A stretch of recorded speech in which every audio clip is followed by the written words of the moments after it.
सभी को नमस्कार। पारिता कंप्यूटर यूट्यूब चैनल में आपका हार्दिक स्वागत है। आज मैं लेके आया हूँ आज का RSCET पेपर, जो कि आज दिनांक 10 मार्च 2024 को संपन्न हुआ है। इसमें जो क्वेश्चन आए हैं उसका मैं सॉल्यूशन लेके आपके सामने आया हूँ और आज मैं आपको इसमें बताऊंगा कौन से क्वेश्चन का क्या आंसर है। तो आइए देखते हैं हम। पहला क्वेश्चन है, आप MS वर्ड 2010 में पोर्ट्रेट और लैंडस्केप लेआउट के बीच पेज को स्विच कर सकते हैं। ये इसका कहने का मतलब ये है कि आप कौन सी कमांड के जरिए पोर्ट्रेट और लैंडस्केप पेज को कर सकते हैं ना, पेज को खड़ा करना और पेज को आड़ा करना। तो मैंने आपको बताया था इस चीज़ के लिए हमें ओरिएंटेशन का उपयोग करना होता है। तो यहाँ पर जो राइट आंसर है वो है पहला, ओरिएंटेशन शॉर्टकट का उपयोग करके। तो इसमें पहला जो है ए राइट आंसर हो जाएगा। नेक्स्ट क्वेश्चन है अपना आप कैसे सत्यापित कर सकते हैं कि कोई वेबसाइट डेटा संचारित करने के लिए सुरक्षित कनेक्शन का उपयोग कर रही है। आपको किस प्रकार से पता कर सकते हो आप कि वाकई में ये जो साइट है, वेबसाइट है, ये बिल्कुल सही है, ये अपने साथ कोई भी फ्रॉड नहीं करेगी। तो इसमें आपको देखना होता है कि ब्राउजर विंडो में पेडालॉक होता है और वेब पेज जो होता है, वेब पते की शुरुआत में HTTPS इस तरह से जो लिखा होता है, hyper text transfer protocol system. तो इसमें जो लिखा होता है वही वेबसाइट सही होती है। इसके अलावा नीचे जो दे रखा है, वेबसाइट के पते पर ध्यान न दे और उसकी सामग्री पर ध्यान केंद्रित करें। तो अगर ध्यान नहीं देंगे तो हमारे साथ कुछ फ्रॉड भी हो सकता है, फर्जी वेबसाइट भी वो हो सकती है। उसके बाद वेबसाइट की सुरक्षा का परीक्षण करने के लिए व्यक्तिगत जानकारी दर्ज करें। तो हमें कभी भी इसका पता करने के लिए अपनी व्यक्तिगत जानकारी नहीं देनी होती है, डायरेक्टली हमें पता लग जाता है पेडालॉक के माध्यम से भाई ये सही है या गलत है। तो इसमें जो है पहला जो आंसर है वो राइट हो जाएगा, पहला ऑप्शन इसका राइट आंसर है। अगला क्वेश्चन है, प्रेजेंटेशन खाली स्थान का संग्रह है। प्रेजेंटेशन का संग्रह क्या है? तो मैंने आपको जब पढ़ाया था, जब मैंने आपको बताया था, प्रेजेंटेशन एक स्लाइड होती है और चार्ट और वर्कबुक जो है ये एक्सेल का सिस्टम है। चार्ट में हम एक्सेल में बना सकते हैं और वर्कबुक एक्सेल में ओपन होती है और वर्कशीट भी एक एक्सेल का पार्ट है। तो यहाँ पर जो भिन्न है सब में वो है स्लाइड्स। तो स्लाइड बनाकर हम प्रेजेंटेशन तैयार कर सकते हैं। तो यहाँ पर तीसरे का जो आंसर है वो डी राइट आंसर हो जाएगा। अगला क्वेश्चन अपन देखते हैं, वायरस ट्रोजन हॉर्स और वर्म्स है। तो यह एक प्रकार से कंप्यूटर सिस्टम को नुकसान पहुंचाने में सक्षम है। मतलब आपको केवल एक ही शब्द अगर आपने पकड़ लिया होगा कि वायरस, तो वायरस का मतलब ये होता है कि हमारा जो संसाधन है जिसको हम यूज कर रहे हैं, हमारा मोबाइल है या कंप्यूटर है, उसको नुकसान पहुंचाता है, वो पहुंचाता है वायरस। तो यहाँ पर पहला जो ऑप्शन है वो इसका राइट आंसर हो जाएगा। अगला क्वेश्चन है हमारे पास, निम्नलिखित में से किस कंप्यूटर सिस्टम के घटक की संसाधन प्रबंधन की भूमिका होती है? निम्नलिखित में से किस कंप्यूटर सिस्टम के घटक की संसाधन प्रबंधन की भूमिका होती है? कुल मिला के ये कहने का मतलब ये है कि कंप्यूटर सिस्टम को चलाने का कार्य कौन करता है, कौन उसका एक मध्यावधि काम करता है जिसके जरिए हार्डवेयर सॉफ्टवेयर जो चीजें हैं वो रन करती है। तो यहाँ पर आएगा ऑपरेटिंग सिस्टम। बी वाला ऑप्शन इसमें राइट आंसर हो जाएगा। तो ऑप्शन 20 में अपन लगा देंगे। इसके बाद बहुत सीधा क्वेश्चन है, मैंने आपको बार बार बताया था इस प्रकार के क्वेश्चन आते रहते हैं। आधार कार्ड नंबर में कितने अंक होते हैं? तो आप सभी को पता है आधार कार्ड में 12 अंक होते हैं। एक क्वेश्चन हो रहे हैं जो पहले भी पूछा जा चुका है एग्जाम में, वो है MS वर्ड 2010 में गटर किससे संबंधित है? तो देखिए यहाँ पर गटर से संबंधित जो है वो है मार्जिन। मार्जिन जो एरिया कहलाता है, जो होता है वो गटर कहलाता है एक प्रकार से। मार्जिन इसमें राइट आंसर हो जाएगा। अगला क्वेश्चन है हमारा, ईमेल क्लाइंट में इनबॉक्स है। कुल मिला के पूछना चाहता है कि आप जब ईमेल आईडी चलाते हो, लॉगिन कर लेते हो, उसके बाद आपको जो इनबॉक्स से मिलता है उसका मतलब क्या होता है? इनबॉक्स में क्या रहता है, कौन सी चीज आती है इनबॉक्स में, ये कह रहा है। तो यहाँ पर है वह स्थान जहाँ भेजा हुआ ईमेल रखा जाता है। तो ये गलत है क्योंकि भेजा हुआ जो ईमेल होता है वो सेंट मेल में हमें दिखाई देता है। सेकंड ऑप्शन है इसका, वह स्थान जहां अवांछित ईमेल रखा जाता है। तो अवांछित जो ईमेल होता है वो स्पैम कहलाते हैं, और ये अलग होता है, मतलब ऐसे मेल आते हैं जो हमारे काम के नहीं होते हैं। इसके बाद है वह स्थान जहां हटाए गए ईमेल को रखा जाता है। तो ये भी नहीं होगा। इसमें इनबॉक्स का मतलब ये होता है कि जिसमें हमें जो मेल प्राप्त हुआ है वो दिखाई देगा, वो इनबॉक्स कहलाता है। तो यहाँ पर इनमें से कोई सा भी ऑप्शन नहीं है, तो यहाँ पर हम लगा देंगे डी, इनमें से कोई भी नहीं। इसके बाद नवा क्वेश्चन है हमारा, मान लीजिए आप केवल उन्हीं पंक्तियों को प्रदर्शित करना चाहते हैं जहां किसी छात्र ने किसी विषय में 70 या 70 से अधिक अंक प्राप्त किए हैं। एमएस एक्सेल 2010 में किस फीचर का उपयोग किया जाता है? उपयुक्त विकल्प का चयन कीजिए। तो यहाँ पर आपको ये बताना है कि 70 या 70 से अधिक अंक प्राप्त किए हैं, केवल उन्हीं स्टूडेंट्स की लिस्ट आपको निकाल कर लेके आनी है। तो यहाँ पर जो है वो फिल्टर करना है, मतलब आपको अलग करना है उन स्टूडेंट्स से जिन स्टूडेंट्स के नंबर अधिक है, 70 से अधिक है, उनको अलग करना है। तो यहाँ पर फिल्टरिंग सी वाला ऑप्शन है, राइट हो जाएगा।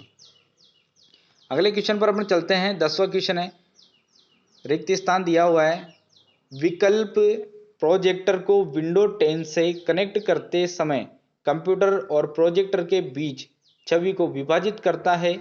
इस तरह आप अपने कंप्यूटर स्क्रीन पर एक चीज और प्रोजेक्टर स्क्रीन पर कुछ और प्रदर्शित कर सकते हैं। कहने का मतलब ये है कि जिस भी सिस्टम से आपका प्रोजेक्टर जुड़ा हुआ है, तो यहाँ पर ये कहना ही चाहता है कि अगर आप अपने प्रोजेक्टर का जो प्रदर्शन हो रहा है, प्रोजेक्टर में जो इमेज दिख रही है, उसके अलावा कोई और दूसरी इमेज आप उसी सिस्टम में चालू करना चाहते हो जिससे प्रोजेक्टर काम कर रहा है, जिससे प्रोजेक्टर काम हो रहा है। ठीक है, तो इसके लिए हम यहाँ पर करेंगे एक्सटेंड। तो एक्सटेंड विंडो के जरिए हम क्या कर सकते हैं, एक ही सिस्टम में हम दो चीजें ओपन कर सकते हैं। तो एक्सटेंड। इसके बाद है अगला क्वेश्चन यहाँ पर है, आपके पास छात्रों के नाम और उनके संबंधित परीक्षा अंकों के साथ एक डेटा सेट है। आप यह जानना चाहते हैं कि छात्रों ने 90 से ऊपर अंक प्राप्त किए हैं, कितने छात्रों ने 90 से ऊपर अंक प्राप्त किए हैं, और आप किस किस एमएस एक्सेल फंक्शन का उपयोग करेंगे। इसके लिए आपको केवल छात्रों की संख्या पता लगानी है कि कितने स्टूडेंट ऐसे हैं जिनके 90 से ऊपर अंक प्राप्त हुए हैं। तो हमें इनको काउंट करना है, गिनना है। तो यहाँ पर आ जाएगा काउंट एफ, सी इसका राइट आंसर हो जाएगा। इसके बाद है भारत में कौन सा कानून विशेष रूप से साइबर अपराधों और इलेक्ट्रॉनिक वाणिज्य को संबोधित करता है, इलेक्ट्रॉनिक शासन के लिए कानूनी ढांचा प्रदान करता है और साइबर अपराधों के लिए दंड परिभाषित करता है। तो आपसे ये पूछ रहा है, जो भी साइबर फ्रॉड होते हैं, साइबर अपराध होते हैं, इलेक्ट्रॉनिक माध्यम से जो अपराध किए जाते हैं, कंप्यूटर को हैक किया जाता है, फ्रॉड किया जाता है, तो सारी चीज़ों का जो अधिनियम गवर्नमेंट ने बनाया है उसका नाम क्या है? तो उसका नाम यहाँ पर है भारतीय आईटी अधिनियम 2000। इस पर अपन डी लगा देंगे, डी इसका राइट आंसर हो जाएगा। इसके बाद है विंडो 10 में कौन सी अंतर्निहित बिल्ट इन उपयोगिता उपयोगकर्ताओं को स्क्रीन पर किसी भी वस्तु के स्क्रीनशॉट को छवि के रूप में कैप्चर करने के लिए अनुमति देती है। यहाँ पर चार ऑप्शन दिए हुए हैं, इनमें से एक ऐसा सॉफ्टवेयर है, एक ऐसा टूल्स है जिसके जरिए हम अपनी स्क्रीन का एक स्क्रीनशॉट लेकर इमेज के रूप में उसको कन्वर्ट कर सकते हैं। तो देखो कैलकुलेटर है, तो आप सब जानते हो कि कैलकुलेटर से क्या काम होता है, आपने कैलकुलेटर चलाया भी है, कैलकुलेटर मोबाइल में भी चलता है और अलग से कैलकुलेटर भी आता है। उसके बाद है मैथ इनपुट पैनल। तो इनपुट से संबंधित कोई चीज़ यहाँ पर आपको दिख नहीं रही है, क्योंकि ये कह रहा है आपको स्क्रीनशॉट लेने की। तो स्क्रीनशॉट लेना है तो किस माध्यम से आप ले सकते हो। इसके बाद है स्निपिंग टूल और कमांड प्रॉप्स। तो यहाँ पर जो ऑप्शन इसका राइट है वो है स्निपिंग टूल्स। तो स्निपिंग टूल्स के माध्यम से आप अपने स्क्रीन का स्क्रीनशॉट बहुत ही आसानी से ले सकते हो। इसके बाद अगला क्वेश्चन है BIOS, इसका पूरा नाम देखो बहुत सिंपल है, ये पहले भी आया है एग्जाम में, और इसका जो आंसर है वो है बेसिक इनपुट आउटपुट सिस्टम। तो ये basic input output system, B option इसका राइट हो जाएगा। इसके बाद है MS वर्ड 2010 में डाले गए हाइपर लिंक को कैसे खोलें। आपको बार बार मैंने एक चीज़ बताई थी, हाइपर लिंक को खोलने के पहले आप उस जब लिंक पर क्लिक करोगे उसके पहले आपको कंट्रोल बटन दबा कर रखना है, क्योंकि एमएस वर्ड की ये बात कर रहा है। अगर आप एमएस एक्सेल करते तो उसमें डायरेक्ट हो जाता है, लेकिन यहाँ पर बात हो रही है एमएस वर्ड 2010 की। तो एमएस वर्ड 2010 में जब आप किसी हाइपर लिंक को ओपन करोगे तो उसके लिए आपको कंट्रोल बटन दबा कर रखना है, फिर उस हाइपर लिंक की जो लाइन आती है नीले कलर की उस पर क्लिक करना है। तो इसमें डी वाला ऑप्शन राइट आंसर हो जाएगा। आगे चलते हैं अपन। सक्रिय दस्तावेज का फाइल नाम कहाँ प्रदर्शित होता है? सक्रिय का मतलब होता है जो एक्टिव है, अभी फिलहाल आपके पास कौन सा सॉफ्टवेयर खुला हुआ है या कौन सी फाइल खुली हुई है। तो फाइल का नाम, सॉफ्टवेयर का नाम जो आपको देखना होता है वो कहाँ पर दिखता है? हमें सबसे ऊपर दिखता है ना, टाइटल बार पर। तो सबसे ऊपर टाइटल बार स्थित होती है, तो यहाँ पर आएगा टाइटल बार, ए वाला ऑप्शन राइट है। इसके बाद है आईपी का फुल फॉर्म क्या है? तो आईपी का जो फुल फॉर्म होता है वो है इंटरनेट प्रोटोकॉल, सी वाला इसमें आंसर राइट हो जाएगा। अगला क्वेश्चन देखते हैं अपन। निम्नलिखित में से कौन सा उपयोग आपका फोन वायरलेस प्रदाता के नेटवर्क के माध्यम से आपको एक स्थान से दूसरे स्थान तक ले जाने के लिए नेविगेशन के रूप में किया जाता है? ऑप्टिकल फाइबर, RFID, ब्लूटूथ और जीपीएस। तो देखो यहाँ पर जीपीएस सिस्टम है जिसके जरिए आप एक स्थान से दूसरे स्थान पर मैप के जरिए आराम से पहुँच सकते हो। इसके बाद है एमएस वर्ड में किस टूल का उपयोग परिचित और दोहराए गए विकल्प को रखने के लिए किया जाता है? तो यहाँ पर ये कह रहा है एमएस वर्ड में ऐसा कौन सा टूल है जो जिसका उपयोग, आप टूल का उपयोग परिचित और दोहराए, यानी कि आप उसका यूज बाद में भी कर सकते हो, दोहराए गए विकल्प को रखने के लिए किया जाता है। तो यहाँ पर आएगा क्विक एक्सेस टूल बार। तो क्विक एक्सेस टूल बार जो है हम इसमें अलग अलग तरीके से जो कमांड होती है उनका शॉर्टकट वहाँ पर रख सकते हैं। अगर हमें बार बार अंदर कमांड पर जाकर क्लिक नहीं करना है तो आप directly quick access tool bar पर क्लिक कर सकते हो उस कमांड को। अगला क्वेश्चन है ईमेल अटैचमेंट क्या है? ईमेल के बारे में पूछा है। ईमेल का मैंने आपको बताया था, आप जब ईमेल भेजते हो तो टू में आपको ईमेल एड्रेस लिखना होता है, सब्जेक्ट लिखना होता है, मैसेज लिखना होता है। उसके बाद आपको फाइल को अटैच करना होता है और अटैच कर जो भी फाइल आप अटैच करते हो उसके बाद आप अपने मैसेज को या मेल को सेंड कर सकते हो। तो यहाँ पर आएगा ईमेल अटैचमेंट क्या है? तो ईमेल अटैचमेंट एक प्रकार से एक फाइल को भेजना है। इसमें बी वाला ऑप्शन आएगा, एक ईमेल के साथ भेजा गया दूसरे प्रोग्राम द्वारा निर्मित अलग दस्तावेज। कोई भी एक डॉक्यूमेंट कहीं से भी आपने उसको बनाया हो उसको हम भेज सकते हैं, तो वो है अटैचमेंट। इसके बाद है अपने कंप्यूटर को बंद किए बिना डिवाइस को हटाना और बदलना कहलाता है। तो अपने ये थोड़ा नया क्वेश्चन है। तो इसमें यह है कंप्यूटर को बंद किए बिना आप अगर किसी भी डिवाइस को हटा देते हो तो उस प्रक्रिया को अपन बोलेंगे हॉट स्वैपिंग। तो हॉट स्वैपिंग के जरिए आप ये काम ये करते ही हॉट स्वैपिंग वो कहलाएगा। अगला क्वेश्चन है खाली स्थान दे रखा है, उसके बाद है में अस्थिर चिप्स होते हैं जो अस्थायी रूप से डेटा या निर्देशों को संग्रहित करते हैं। तो अस्थायी रूप से जो भी डेटा संग्रहित होता है वो होता है रैम में। तो ये रैम यहाँ पर राइट आंसर इसका हो जाएगा। अगला क्वेश्चन अपन देखते हैं, एक वेबसाइट का संग्रह है। तो एक वेबसाइट का जो संग्रह होता है वो होता है वेब पेज। तो ये वेब पेज अपन इसमें कर देंगे।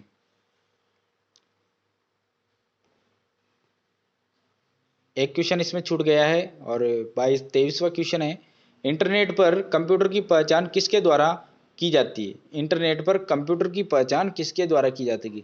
थोड़ा सा क्वेश्चन घुमा हुआ है, लेकिन यहाँ पर एक इंटरनेट के माध्यम से आपको ये पता लगाना है कि ये कंप्यूटर किसका है, कहाँ से चल रहा है। तो ये पूरी जो इन्फॉर्मेशन आप निकालते हैं वो निकालते हैं आईपी एड्रेस के माध्यम से। तो आईपी एड्रेस जो होता है उससे हमें पता लगा सकते हैं कौन सा कंप्यूटर है, कहाँ से चल रहे हैं, पूरी डिटेल्स अपन इसमें निकाल सकते हैं। तो ये आईपी पता इसमें आ जाएगा।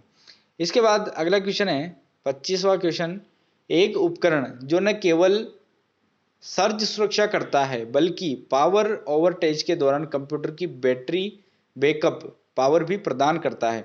तो यहाँ पर देखो यूपीएस एक सिस्टम होता है जिसके जरिए आपने अगर यूपीएस लगा रखा है तो पावर के अनुसार, जैसे आपने 5 मिनट का लगा रखा है तो आपके कंप्यूटर को वो यूपीएस 5 मिनट तक चालू रखेगा लाइट जाने के बाद। और जैसे ही आपने आधे घंटे का 1 घंटे का सिस्टम उसमें उस हिसाब से कन्वर्ट कर रखा है तो वो उस हिसाब से आपका कंप्यूटर चालू रखेगा। जैसे आपको पता लगा लाइट जा चुकी है तो आप अपने प्रोग्राम को सेव करके और वहाँ पर उसको शट डाउन कर सकते हो। आपको टाइम देता है कि आपके पास इतना टाइम है और आप इसको शट डाउन करके फाइल को सेव करके शट डाउन कर सकते हो। अगला जो क्वेश्चन है वो है हमारे पास 26वां, राजस्थान सरकार द्वारा शुरू की गई ई कॉमर्स वेबसाइट का एक उदाहरण है। तो देखो, ई कॉमर्स वेबसाइट अमेजन भी है, फ्लिपकार्ट भी है, स्नैपडील भी है, दुनिया भर की वेबसाइट यहाँ पर चल रही है। लेकिन यहाँ पर पूछा केवल वो पॉइंट दे दिया कि राजस्थान सरकार द्वारा कौन से ई कॉमर्स वेबसाइट की शुरुआत की गई है। तो यहाँ पर आएगा ई बाजार। ई बाजार के द्वारा क्या किया गया है, एक ई कॉमर्स वेबसाइट शुरू की गई ई बाजार के द्वारा। अगला क्वेश्चन है, क्लाउड स्टोरेज के वैध उदाहरण कौन से हैं। तो क्लाउड स्टोरेज का मतलब होता है, क्लाउड स्टोरेज से मतलब ये है कि हमें अपने जो भी डॉक्यूमेंट्स है, जो फोटोज़ वगैरह है, उनको ऐसी जगह पर रखना ताकि जब भी हमें इस्तेमाल की उसकी आवश्यकता पड़े तो हम कहीं भी किसी भी समय, और हमारा सिस्टम अगर हमारे पास नहीं है फिर भी दूसरे के सिस्टम पे हम वो चीज़ें निकाल सकते हैं। तो उसके लिए जो ऑप्शन होगा वो है Google drive, Microsoft one drive, drop box. इनके जरिए हम हमारे डॉक्यूमेंट्स जो हैं उनको सेफ रख सकते हैं क्लाउड के माध्यम से। तो ये क्लाउड स्टोरेज, क्योंकि एम एस वर्ड नहीं होगा। एम एस वर्ड तो यूँ है कि आपके सिस्टम में चल रहा है, आपका सिस्टम खराब हो गया तो आप उसको दूसरे सिस्टम पे नहीं खोल सकते। एम एस एक्सेल में भी सेम वही है। गूगल, याहू, बिंग ये अपनी चीज़ें रखने की व्यवस्था देता नहीं एक प्रकार से। क्रोम, ओपेरा और फायरफॉक्स ये एक ब्राउज़र है, तो ब्राउज़र पे भी ऐसी व्यवस्था नहीं है। तो यहाँ पर क्लाउड स्टोरेज जो है वो Google drive, Microsoft one drive और ड्रॉप बॉक्स ही है।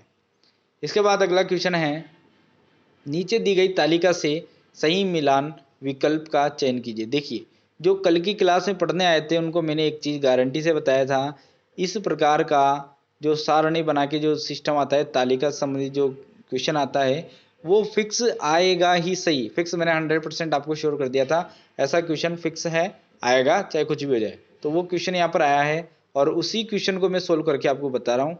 इस क्वेश्चन में ये है, ये बता रहा है कि नीचे दी गई तालिका से सही मिलान विकल्प का चयन कीजिए। सही सही मिलाना है आपको। माइक्रोसॉफ्ट वर्ड, माइक्रोसॉफ्ट एक्सेल और माइक्रोसॉफ्ट पावर पॉइंट, ये तीनों की जो फाइलें होती हैं उनको हम क्या बोलते हैं, ऐसा इसमें बताया गया। तो माइक्रोसॉफ्ट वर्ड जो है वो डॉक्यूमेंट की रचना और प्रारूपण है। तो ए का जो ऑप्शन है, देखिए मैं आपको पूरा बताता हूँ। ए वाले का जो ऑप्शन है वो आएगा यहाँ पर आर, ए का आर। इसके बाद है माइक्रोसॉफ्ट एक्सेल, और माइक्रोसॉफ्ट एक्सेल में हम स्प्रेडशीट बना सकते हैं, उसको संपादित कर सकते हैं। तो यार यहाँ पर आएगा एक्सेल का दूसरे वाले का पी। इसके बाद है Microsoft power point. Microsoft power point में हम प्रेजेंटेशन और डिजाइन कर सकते हैं। तो यहाँ से हम माइक्रोसॉफ्ट को क्यू पर लगा देंगे। तो पहले का आर, ये देखो आप, पहले का आर और दूसरे का पी और तीसरे का क्यू। तो R P Q, R P Q यहाँ पर है बी वाले नंबर पर। तो यहाँ पर आपका, अगर आपने बी लगाया है तो बिल्कुल करेक्ट आंसर है आर पी क्यू। अगले क्वेश्चन पर अपन चलते हैं। फाइलों को सीडी में कॉपी करने की प्रक्रिया को कहा जाता है। आपके पास एक फाइल है और उस फाइल को आप सीडी में कॉपी करना चाहते हो। अपने कंप्यूटर में कोई फाइल है, आप चाहते हो उसको सीडी में कन्वर्ट करें, तो उसमें उसको सीडी में कन्वर्ट करने की जो प्रक्रिया होती है वो होता है बर्निंग प्रक्रिया, ने बर्न करना। बर्न प्रक्रिया द्वारा या बर्निंग प्रक्रिया द्वारा आप अपनी फाइल को सीडी में कन्वर्ट कर सकते हो या कॉपी कर सकते हो। इसके बाद है, निम्नलिखित में से कौन सा इनपुट डिवाइस का उदाहरण है। तो इनमें से कौन सा एक ऐसा डिवाइस है जो इनपुट डिवाइस का उदाहरण है। तो देखो यहाँ पर स्पीकर, स्पीकर में क्या होता है, बाहर की तरफ आवाज़ जाती है तो आउटपुट का है। प्रिंटर में प्रिंट आउट निकाली जाती है तो आउटपुट का है। प्रोजेक्टर भी एक मशीन होती है जो बाहर के लोगों को कुछ प्रदर्शित करके दिखाती है, जैसे कोई भी वीडियो दिखाना हो या कोई फाइल प्रेजेंटेशन दिखाना हो तो उसके लिए प्रोजेक्टर काम आता है। और जो स्कैनर है वो अंदर जो चीज़ें होती है, जैसे बाहर की चीज़ों को अंदर ले जाने का कार्य करता है स्कैनर। कोई भी डॉक्यूमेंट को हम स्कैन करते हैं स्कैनर पर लगाकर, तो वो बाहर की चीज़ों को अंदर ले जाने का कार्य कर रहा है, तो ये स्कैनर होगा। इसके बाद नेक्स्ट क्वेश्चन हम देखते हैं, किसी फाइल फोल्डर को कॉपी और पेस्ट करने के लिए किस शॉर्टकट कुंजी का उपयोग किया जाता है। बार बार आपको एक ही चीज़ बताई गई थी, उसके बाद भी अगर आप इस क्वेश्चन को गलत करके आए हो तो आपकी मर्जी है। यहाँ पर लिखा हुआ है कॉपी, नंबर 1 पर है कॉपी और नंबर 2 पर है पेस्ट। तो ये कह रहा है कॉपी और पेस्ट दोनों का शॉर्टकट की क्या है। तो आपको पता होना चाहिए, कंट्रोल प्लस सी से कॉपी होता है और कंट्रोल प्लस वी से पेस्ट होता है। तो यहाँ पर जो डी वाला आंसर है वो बिल्कुल करेक्ट हो जाएगा, तो ये डी। अगले क्वेश्चन पर अपन चलते हैं। खाली स्थान, फिर उसके बाद लिखा हुआ है चार्ट एक कॉलम चार्ट के समान है, केवल अंतर यह है कि डाटा को प्रदर्शित करने के लिए क्षैतिज रेखाओं के बजाय ऊर्ध्वाधर रेखाओं का उपयोग किया जाता है। तो यहाँ पर आएगा बार चार्ट। बार चार्ट के द्वारा आप ऊर्ध्वाधर रेखाओं के माध्यम से चार्ट को तैयार कर सकते हो। इसके बाद है MS वर्ड 2010 में स्ट्रिक थ्रू फॉन्ट प्रभाव का उपयोग है। तो स्ट्रिक थ्रू के बारे में पूछ रहा है, भाई ये क्या है, स्ट्रिक थ्रू को कमांड के द्वारा क्या किया जा सकता है। तो यहाँ पर आएगा यह चयनित टेक्स्ट के मध्य से होकर एक रेखा खींचता है, क्रॉस लाइन। जैसे कोई भी शब्द है उसको क्रॉस करके दिखाता है, इस तरह से खींच देता है, तो ये शब्द गलत है। इस तरह से जो लाइन खींचती है वो स्ट्रिक थ्रू है। तो यहाँ पर बी वाला आंसर है, इसका राइट हो जाएगा। इसके बाद 34वां क्वेश्चन हमारे पास, निम्नलिखित में से कौन सा कथन फाइल नामों के संबंध में गलत है। कौन सा ऐसा है जो फाइल नाम के संबंध में गलत ऑप्शन यहाँ पर बताया गया है।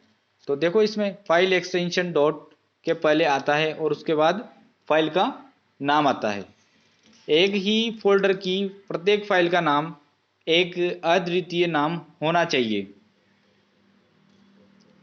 इसके बाद है फाइल एक्सटेंशन फाइल प्रकार का दूसरा नाम है।